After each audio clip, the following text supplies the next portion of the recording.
The water in the sink was still running when I heard the door. Not a knock, not a keycard. The sound of something forced metal giving way, hinges straining, and then the cold air of the hallway rushed into my room before I could turn around. My brother was standing in the doorway. I remember thinking, for one strange half-second, that something must be wrong, that he had come to tell me something terrible. That was the only reason a person stood in a doorway like that at 11:30 at night with that kind of stillness. Then I saw his hands. They were already balled into fists. I didn't even get a word out. The first blow caught the side of my face and sent me into the wall. The second one I tried to block, I felt something in my forearm give, a sound more than a sensation, like a branch snapping underwater. I went down. The floor of my quarters at Fort Campbell was linoleum over concrete, and it did not forgive. My cheek hit it first, then my shoulder. Then everything got very loud and then very quiet. I heard him breathing above me. I heard myself trying to say his name, and then I heard a third sound, the one that has stayed with me longer than the pain, longer than the months of recovery, longer than everything that came after. Footsteps in the hallway. Steady. Unhurried. The footsteps of a man who was not running to help me. My uncle stopped in the doorway where my brother had been. He looked at me on the floor. He looked at my brother standing over me. And then he looked directly into my eyes and he said 4 words. Make sure she understands. Then he turned around and walked away. I want to tell you who I was before that night. Because I think it matters. I think you need to understand what I had built and what they decided to take from me and why they believed they could get away with it. My name is Maya. I grew up in Clarksville, Tennessee, which sits just outside the gates of Fort Campbell, the way a lot of towns sit outside army bases, half civilian, half military, the kind of place where the hardware store sells both plumbing supplies and American flags, and nobody finds that strange. My father was Army. My mother was Army. They met at AIT, married at the courthouse, and spent 18 years raising me to believe that service was the most honest thing a person could do with their life. They died when I was 16. Car accident on I-24, February black ice. My brother was 22. My uncle, my father's older brother, a master sergeant with 21 years of service behind him, drove up from Georgia and moved into our house within a week. He slept in my father's chair. He hung my father's photo on the wall. He told me and my brother that we were going to be fine. I believed him. I was 16 and I had just lost both my parents, and I needed someone to believe, so I believed him. My brother enlisted 2 years later. I finished high school, did 2 years at Austin P, and then enlisted myself. I went in as an intelligence analyst 35F, which meant I spent my days reading data, flagging anomalies, writing reports that traveled up chains of command I would never personally see. I was good at it. I was promoted to specialist, then to sergeant, faster than most of my peers. My evaluations were clean. My superiors used words like meticulous and reliable and, once, in a way that was meant as a compliment, relentless. By the time I was 28, I was stationed at Fort Campbell. My uncle had been there for 3 years. My brother had transferred in 8 months before I arrived.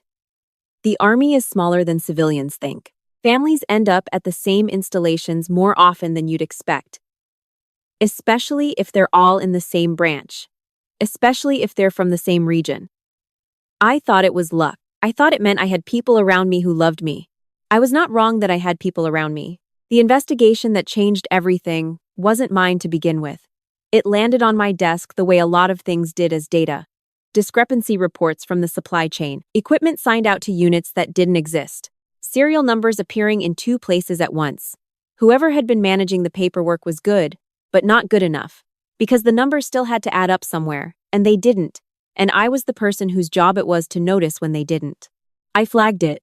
I wrote my report. I walked it up to my immediate superior, a captain who had been at Campbell for 4 years, and who read my report twice, and then looked at me with an expression I didn't know how to read. He asked me if I was sure. I told him the data was the data. He told me to sit on it for 48 hours and not discuss it with anyone. I went back to my quarters and I sat with what I had found and I thought about it, and the longer I thought about it, the more a cold and specific dread began to settle in my chest. Because the equipment that was disappearing wasn't random. It was traceable. And the units it was being signed out to were ghost units. Yes, but they were ghost units with real supervisory signatures. Signatures I recognized. My uncle had been in logistics coordination for 2 years before moving into his current role. His signature was on 6 of the 31 discrepancy reports. My brother had been assigned to the supply depot for 3 months. His badge number appeared in the access logs 11 times. I want to be precise here, because this matters. I did not know, at that point, whether my uncle and my brother were criminals, or whether they had been careless, or whether their names were there because someone else had used their credentials. I did not draw a conclusion. I am an intelligence analyst. I looked at data. I noted what the data contained, but I also knew that I had been told not to discuss this with anyone. And I knew that my uncle had dinner every Friday with the battalion's JAG officer. I spent those 48 hours doing 2 things. I made copies of everything, every report, every access log, every discrepancy flag, and I stored them somewhere that was not my quarters and not my work terminal. And I called my mother's sister in Nashville, who was a paralegal at a civil litigation firm, and who had stayed in our lives even after my parents died, even after my uncle moved in, even though my uncle had never liked her, and had made that clear in the particular way military men sometimes do, with silence and with the absence of invitations. My aunt picked up on the second ring. I told her what I had found. I told her the names on the documents. I heard her go very quiet. On the other end of the line, she told me not to go to anyone on base until we had talked more. She told me to sit tight. She told me she loved me. That was 6 days before my brother came through my door. I don't know exactly how they found out that I had flagged the report. I have theories.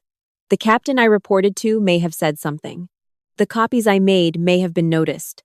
My brother may have been watching me in ways I wasn't aware of.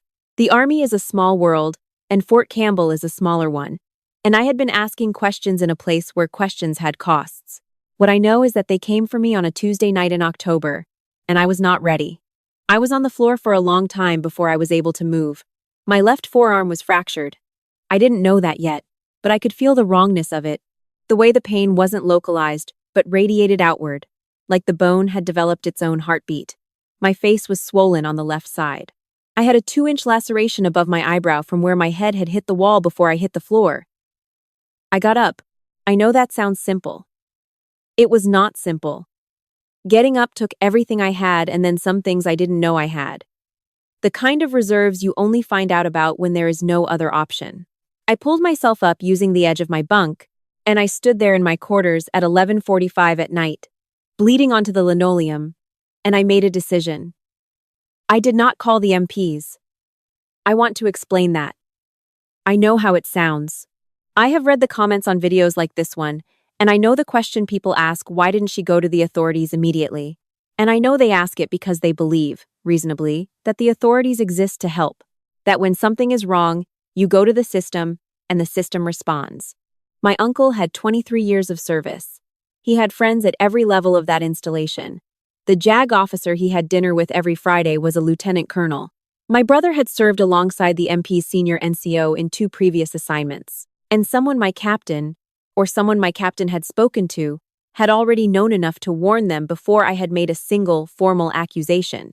If I had walked into the MP station that night, bleeding and alone, with a fractured arm and no witness, and a story about 2 soldiers with deep roots at that installation, I knew what the first phone call would have been, and I knew where that phone call would have gone. I had grown up in this world. I knew how it worked. I knew that the system I trusted was made of people, and that some of those people were the problem. So I did not call the MPs. I called my aunt. She answered at midnight. I told her what had happened. I heard her breath catch and then steady. She told me to document everything before I moved, to photograph my injuries, to photograph the door they had forced, to save every timestamp. She told me to go to the emergency room on base because I needed medical documentation and because the base hospital would create a record that could not be quietly disappeared. She told me that when I checked in, I should request that my injuries be documented as the result of an assault by known individuals, and I should give the names. I told her about our uncle's relationship with the JAG.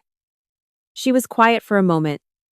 Then she told me that JAG was not the only avenue, that there was the Inspector General, that there was the Congressional Liaison Office, that there were paths that went around the people who were compromised, rather than through them, if you were patient enough to find them, and careful enough to walk them. She told me, "You have the copies. You have the data. You have tonight. Don't let them take any of those things from you. I went to the base hospital at 12:47 the morning. The duty nurse who checked me in was a young specialist from Alabama who looked at my face and my arm and asked me, quietly, if I was safe. I told her I had been assaulted. I gave her 2 names. She wrote them down without expression, and then she called the on-call physician, and I sat under fluorescent lights in an examination room while someone set my arm and closed the laceration above my eye, and I thought about my uncle standing in that doorway and saying 4 words and walking away. Make sure she understands. I understood. He had wanted me to understand that this was a message, not a mistake. That they were telling me to drop the report, to walk away from the numbers and the signatures and the equipment that had gone somewhere it shouldn't have gone. That the alternative to walking away was what had just happened to me, or something worse.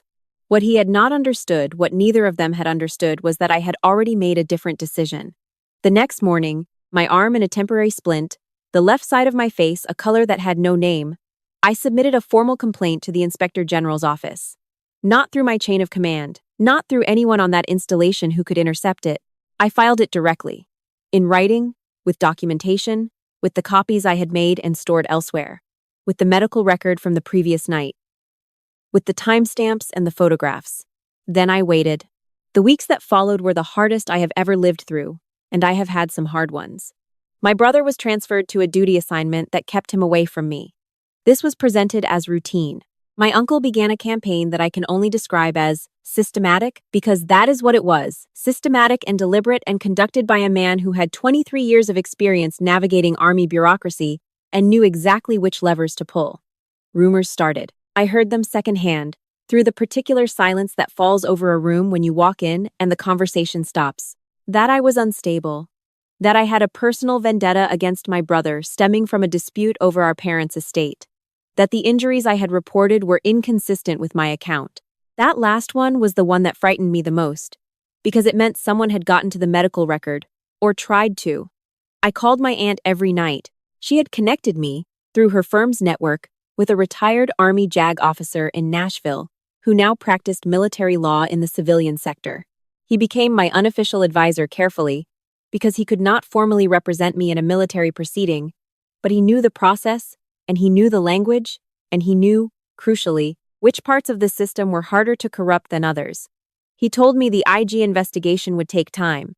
He told me the most important thing I could do was continue to show up, continue to do my job, continue to be exactly the soldier my evaluation said I was, every single day, so that when the process resolved, there would be no question about who I was. So I showed up, every day, my arm in a cast under my uniform sleeve, the bruising on my face fading from purple to yellow to nothing over the course of 3 weeks. I sat at my desk and I did my work, and I was meticulous and reliable and, yes, relentless. I did not speak about the investigation to anyone on base. I did not respond to the rumors. I did not give them the reaction they were waiting for. My uncle came to find me once, in the 3rd week. He caught me walking between buildings, and he fell into step beside me the way he used to when I was a child. And he was the man who was taking care of us. He looked older than I remembered. Or maybe I was just seeing him differently now. He told me I was making a mistake, that I was throwing away my career over a misunderstanding, that families handled things inside, not through official channels. He used the word family 4 times in 2 minutes. I counted. I kept walking. I did not look at him. I said very quietly, so that only he could hear. The IG has the original access logs, Uncle Ray. Not copies. The originals. This was not entirely true, but it was true enough to matter. I heard him stop walking behind me. I did not turn around. I want to tell you about the morning the IG investigation concluded. But first, I want to tell you about something smaller that happened the week before, because I think it is the part of this story that I return to most often. My aunt drove up from Nashville on a Sunday. She brought food, the kind of food you make for someone you're worried about. Too much of it, all of it good. We sat in my car in the parking lot outside the barracks because that was the most private place I had, and we ate out of containers on the center console, and she told me about my mother. I had not known, or had not remembered, that my mother had once filed a complaint against a superior officer for something that had happened early in her service. that it had been difficult, that people had not believed her at first, that she had been patient and careful and had not walked away. My aunt told me that my mother used to say, "The truth doesn't expire. You just have to keep it alive long enough for the right people to see it." I sat in that parking lot and I cried for the first time since the night my brother came through my door. Not because I was sad, or not only because I was sad, but because I had been carrying this alone for so long, inside a world where I could not show it to anyone. And there was something in hearing my mother's words, in my mother's voice as my aunt repeated them, that finally let something loose. My aunt held my hand across the center console. She did not say anything else. She did not need to. The IG findings came on a Wednesday. The investigation had expanded beyond my original report. Once investigators began pulling the thread I had identified, they found more. The supply discrepancies were part of a larger pattern equipment routed to off-base contacts, documentation systematically falsified, a financial trail that had been running for at least 2 years before I flagged it. 4 individuals were identified as primary participants. My uncle was one of them. My brother was listed as a secondary participant he had known, and he had helped when asked, but the operation had been my uncle's design. My brother came to find me before the formal proceedings began. He came to my quarters, this time, and he knocked. I did not open the door, but I heard him through it. He sounded like someone who had been awake for several days. He said my name. He said he was sorry. He said he had not wanted it to go the way it went. I stood on the other side of the door and I said, "I know." Then I said, "I'm not the one you need to apologize to, and I'm not the one who can help you now." I heard him stand there for a moment. Then I heard him walk away. I want to be honest about what the proceedings cost me, because I think people sometimes hear the word vindicated and imagine it as simple, as a door opening, light flooding in, everything suddenly clean and clear. It was not like that. It was months of formal statements, and follow-up interviews and re-interviews and paperwork that seemed designed to exhaust you. It was a base that had divided itself into people who believed me and people who didn't, and the dividing line was not always where I expected it to be. It was learning that the captain I had initially reported to had, in fact, told my uncle about my report and watching him face his own proceedings while telling myself that accountability without anger was possible, even when it was hard. It was my uncle, in a formal hearing, looking at me across a table and saying that I had always been dramatic, that I had always needed to make things difficult. He said this with the same voice he had used to help me with my homework, to drive me to school, to tell me after my parents died that we were going to be fine. I looked at him, and I thought about the man I had needed him to be, and the man he actually was, and the distance between those two things. Then I gave my testimony. All of it. Clearly and completely. Without drama and without revision, the way I had been trained to present intelligence. The facts, in order, with evidence attached. My uncle was separated from service. My brother received a reduction in rank and a formal reprimand, and is currently serving out the remainder of his contract under conditions I do not know the details of, because that part of the process is not mine to monitor. I was offered a compassionate reassignment, a transfer to a different installation, a fresh start, a way out. My commanding officer at the time, who had come onto the case late and had been, to her credit, scrupulously fair, presented it to me as an option, not a requirement, a door. I told her I didn't want the door. I told her I wanted to stay. She looked at me for a long moment. Then she nodded, and I saw something in her expression that I recognized the particular respect that one soldier gives another when the other soldier has done something difficult correctly. I have been at Fort Campbell for 7 months since the conclusion of the proceedings. My arm healed. The scar above my eyebrow is thin and almost invisible now. You have to be close to see it. My work evaluations remain what they always were: meticulous, reliable, relentless. I think about my uncle sometimes, not with the hatred I expected to feel, and not with the love I used to feel, with something more complicated and harder to name. He was the person who drove up from Georgia and slept in my father's chair and told 2 grieving children that they were going to be fine. He was also the person who stood in my doorway at 11:30 at night and said 4 words and walked away. Both of those things are true. I have not yet found a way to make them into one coherent story, and I think maybe I'm not supposed to. My mother used to say the truth doesn't expire. You just have to keep it alive long enough for the right people to see it. I kept it alive. It wasn't easy, and it wasn't fast, and there were nights when the weight of it felt like a thing I could not carry one more day. but I kept it alive. And the right people saw it. I am still here. I am still serving. I am still the thing I decided to become when I was 16 years old and had just lost everything and needed something solid to hold on to. That is not nothing. That is, in fact, everything. If you are watching this and you are inside a system that has turned against you, a workplace, an institution, a chain of command, and the people who were supposed to protect you are the ones causing the harm, I want you to hear what took me too long to learn. There are paths that go around the broken parts. There are inspectors, general and congressional liaisons, and civilian legal resources and people outside the institution who can help you find the route that the institution itself cannot close off. You do not have to go through the people who are compromised. You have to be patient and careful. And you have to keep the truth alive. Document everything. Make copies. Find one person outside the system who loves you and knows how it works. And show up. Every single day. Be so precisely and undeniably yourself that when the process finally resolves, no one can question who you were while you were waiting. That is what I did. That is what my mother did before me. That is what it means to pick your battles and win them.